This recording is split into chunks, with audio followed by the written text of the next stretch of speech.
Hello guys! Ayan, nandito nga kami ngayon sa Dingalan. Dumating kasi yung mga kapatid ko.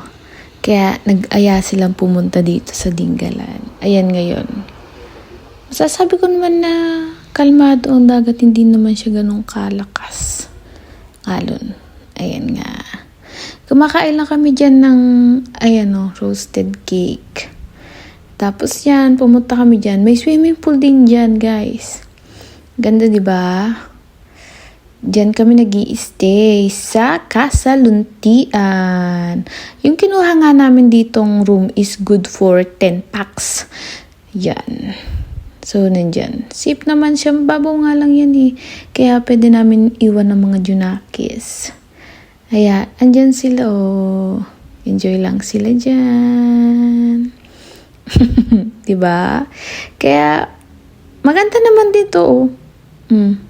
May pool. Tapos yan, kinagabihan, kakain na kami. Ayan, mga kamag-anak ko, mama ko, kapatid ko.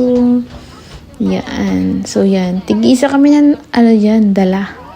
Ang dinala ko nga dyan is yung chicken. Ayan, nagluto pala kami ng laing dyan. Sarap. Masarap yung kain dyan. Tapos yan, spinach. Yan, manok.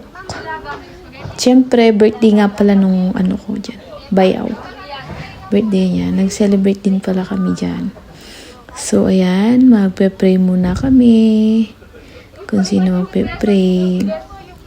Tuturuan pa. So, ayan na nga. Ayan, si Kuya may hawak na baby. Siya yung may birthday. So, ayan nga po. Pe-pray na po kami. At si mama na nga po ang nag-lead ng prayer. Yan, umagahan na to. Yan yung naabutan namin. Diba? Di ko na napakita yung room. Nawala sa isip ko, guys. Naglaro kasi kami. Ayan. Salamat!